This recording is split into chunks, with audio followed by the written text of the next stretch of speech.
Hey guys, today I want to talk about personal training. So, three main things that I think make a good personal trainer. So if you looking for a personal trainer or if you have one already, really think about if they check off this box. Obviously, this is just my opinion, based on my experience from my I think my 11 years in the business and the industry. Personal training, one-on-one training people, training small groups, training boot camps, stuff like that. So the first one is they should have some type of formal education. Fitness may seem like it's shallow, but it's actually very knowledge deep, and it's more than just knowing how to do exercises. So your trainer should know the basics of the science behind it, anatomy, how muscle works, um, you know, mechanically how build muscle happens, how losing fat happens, um, stuff like that. And then on top of that, they should, because it always is a science, and science is always changing. Your trainer should be committed to always kind of staying on top of their game and constantly learning. And then the second thing is they should have some practical experience where they have experience training people and getting people results who are just like you.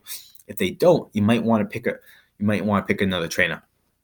Um, so an example might be if someone specializes in bodybuilding, but you're just trying to lose fat, it might not be the best fit. Now that's not always true.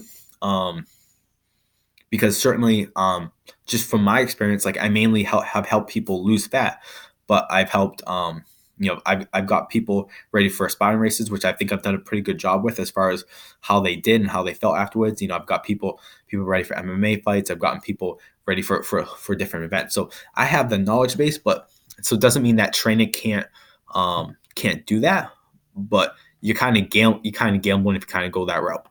So the second thing is make sure they're not dogmatic. So that, like, to me that means like they just kind of put everyone in the box. Now that's, to me, that's different from principles. I have principles, but then from those principles people will do different things. So like a principle is like usually everyone needs to be a little stronger, but based on people's goals, fitness goals, that how I approach that really change. Like, injuries, that changes. So like if everyone does like a not everyone in the gym or people go through my program are going to do a back squat. Some people will do a bodyweight squat, back squat. Same thing for nutrition. Like I don't have like a dogmatic approach where, hey, you have to do paleo or you have to do low carb or you have to do high carb, but it's more principles. There's certain principles that help people get lean. There's certain principles about healthy eating that are kind of always true. And then with that, I want to give suggestions that are more based on the individual than, say, again, dogmatic, where like, hey, you have to go low carb or you always have to hit these calories. And the third thing is you should have a trainer who is more committed to getting you better than they are to getting you tired. And too many trainers are focused on making sure the workouts are really hard. And the truth is, like, really hard workouts and get people sore doesn't mean they get you better. And this is partly, I don't want to say it's the client's fault, but partly one of the things that a lot of people like feel is if a trainer gets you really tired and you're super sore, you think, okay, that's an awesome trainer. But the truth is, it doesn't really take much skill to get people really tired and really sore. What's actually hard to do is get results, get people to lose fat.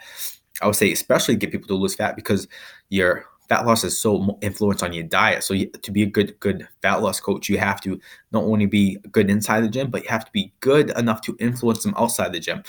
But that's kind of just one example. So your trainer should be more concerned with getting you better. And sometimes that's not always getting you tired or doing the hardest things.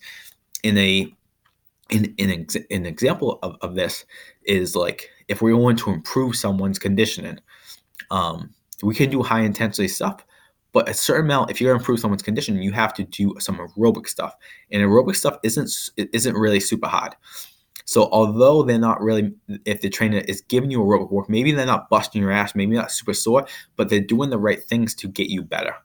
Or same thing with strength training. If they stop you because your form is crap, yeah, maybe they stop. It's not gonna be as intense as, say, like a CrossFit class or HIIT class. They don't care about your form. They just want to smash you into the ground. But again, they're more concerned with getting you better because they see hey, your form is breaking down. You no longer can get the benefit out of this exercise. Let's stop you. So those are my three things. Make sure your trainer has a formal education. They have practical experience. That's like number one. And then the one I just talked about, make sure they're more concerned with getting you better than they are about getting you tired and getting you sore.